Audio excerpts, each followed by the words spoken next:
Fala meus amigos, tudo bem? Hoje eu resolvi gravar para vocês esse vídeo falando um pouquinho sobre Estados Federados, Pacto Federativo, Estados unitários, ou seja, formas de Estado. Primeiro por se tratar de um tema que está na ordem do dia, tendo em vista que o governo federal, em novembro do ano passado, encaminhou ao Congresso Nacional a chamada reforma administrativa, que prevê algumas emendas, algumas propostas de emenda à Constituição, e entre elas uma que busca extinguir municípios com menos de 5 mil habitantes e cujas receitas totais não ultrapassem 10% de todas as suas despesas. Hoje no Brasil nós temos 769 municípios nessa situação. Esse é um tema também que corriqueiramente cai em provas objetivas e subjetivas, e recentemente também eu gravei um vídeo falando sobre sistemas de governo, parlamentarismo, presidencialismo, então hoje eu resolvi trazer esse tema. Bom, mas antes eu queria trazer alguns dados. No Brasil hoje existem 5.570 municípios. 22% desse total de municípios são cidades com menos de 5 mil habitantes. 43% do total, ou seja, 2.410 municípios, tem 90% de suas receitas provenientes de transferências voluntárias ou obrigatórias da União e de estados, ou seja, são municípios que não têm autossuficiência financeira. Pois é, mas o que a gente entende por estados federados? Bom, meus amigos, estados federados ou federação nada mais são do que a reunião de organizações políticas autônomas para formar um poder central, um poder federal central. E isso calcado em uma Constituição única, uma Constituição federal de âmbito nacional. Vejam vocês que a federação ela é uma união indissolúvel, diferentemente de uma confederação, que pode ser cindida. Portanto, quando se fala no Brasil sobre a possibilidade de estados do Sul, do Sudeste se separarem, serem um movimento separatista do resto do Brasil, esse é um movimento absolutamente incabível perante a nossa Constituição. Primeiro porque a forma federativa está no artigo 1º, no artigo 18 e também no artigo 34, inclusive como cláusula pétrea. Não se admite sequer proposta de emenda constitucional que busque eliminar ou abolir a forma federativa de Estado. Bom, os estados, quando eles resolvem formar essa federação, eles passam a ter autonomia perante a comunidade internacional. Diferentemente do Estado soberano, que é um só, esse Estado ele passa a ter independência. Essa autonomia de estados e municípios aqui no Brasil, por exemplo, ela é uma autonomia política, porque estados e municípios têm governadores, têm prefeitos. É uma autonomia administrativa, porque os entes políticos possuem o seu próprio poder executivo, com sua secretaria, seus órgãos públicos, seu corpo de servidores públicos. E também é uma autonomia orçamentária e financeira, pelo menos em tese deveria ser. Orçamentária porque tanto estados, quanto municípios, quanto a União têm a sua própria, o seu próprio plano plurianual, tem a lei de diretrizes orçamentárias e tem a sua própria lei orçamentária anual. E autonomia tributária, porque cada um desses entes também tem tributos que lhes são competentes.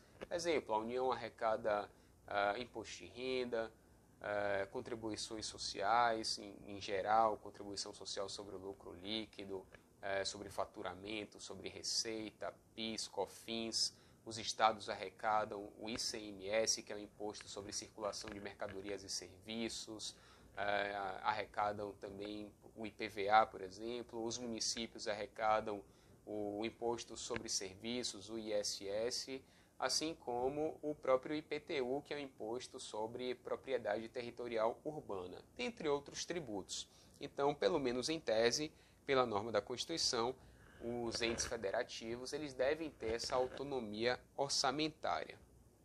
Bom, mas quando o Brasil resolveu se tornar uma federação, O Brasil se tornou uma federação ainda na vigência da Constituição Imperial de 1824, através do decreto número 01 de 89. A nossa Constituição seguinte, que foi a Constituição de 1891, muito influenciada pelos movimentos burgueses, liberais, nós chamamos os movimentos renascentistas, iluministas, modernistas, principalmente da Europa Ocidental e dos Estados Unidos também.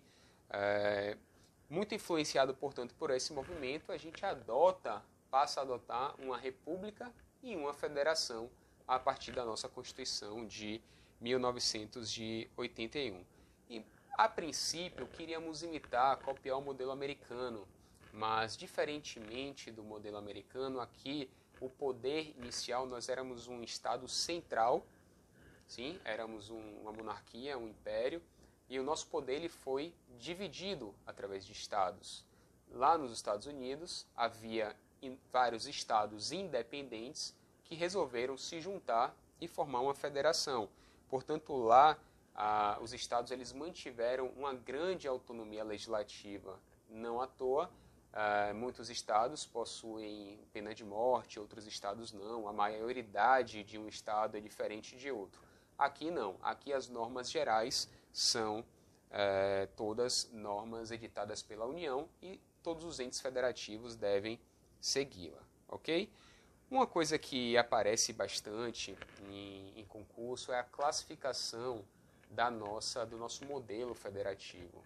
Como eu já falei, o modelo federativo ele tem por objetivo descentralizar o poder, fazendo com que entes políticos que, em tese, estão mais próximos da população, eles tenham toda essa administração pública. Então, entende-se que municípios estão mais próximos do povo e estados também do que da União. Mas, em relação à classificação, podemos dizer que a nossa federação ela é assimétrica. Por quê? Porque existe uma diferença de competências, de atribuições da União, dos estados e municípios, embora em muitos momentos tenhamos também competências concorrentes. Falamos também que o nosso modelo federativo ele é cooperativo. Por quê? Justamente por isso, porque existem algumas atribuições, algumas competências que são comuns e concorrentes. Exemplo, proteção do meio ambiente, proteção da criança, do adolescente, do idoso, o próprio Sistema Único de Saúde, a saúde e a educação são serviços inerentes a todos os entes federativos. E o nosso modelo também ele é um modelo vertical, porque as normas gerais devem vir da União, podendo estados e municípios complementarem. É bem verdade que no Brasil as normas federais acabam disciplinando muitas vezes minúcias e aí descaracterizando um pouquinho esse modelo vertical. Mas ainda assim podemos dizer que o nosso modelo é vertical, ok? Por fim, uma outra classificação que também cai bastante em prova refere-se ao modelo federativo centrípeto e o modelo federativo centrífugo. No modelo federativo centrífugo, o poder ele dissipa da União para os estados, ou seja, ele sai de um poder central para as laterais, para os estados, por isso centrífugo.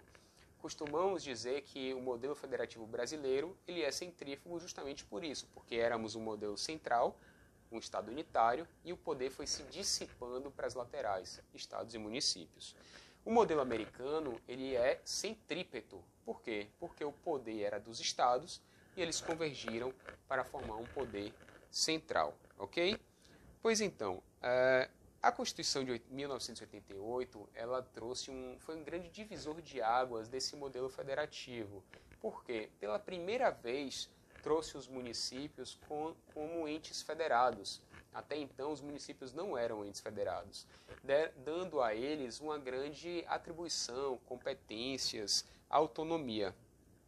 Acontece que a própria Constituição trouxe uma grande restrição quanto à criação de municípios. O artigo 18, parágrafo 4º da Constituição, previu que os estados eles poderiam criar municípios através de leis estaduais desde que observado o prazo fixado em uma lei complementar federal e também desde que houvesse plebiscito. essa lei complementar federal nunca existiu. Então, em tese, pelo menos, desde a promulgação da Constituição de 88, não era possível criar novos municípios, mas não foi o que aconteceu na prática. A mim parece que a criação de milhares de municípios, como nós vimos, mais de 5.500, teve o objetivo de atender interesses econômicos, políticos, regionais e locais. E isso criou um grande gasto público em razão da necessidade de se implementar secretarias, um poder executivo, órgãos, servidores próprios, Câmara de Vereadores, em muitos municípios, como nós vimos, sem qualquer autossuficiência financeira.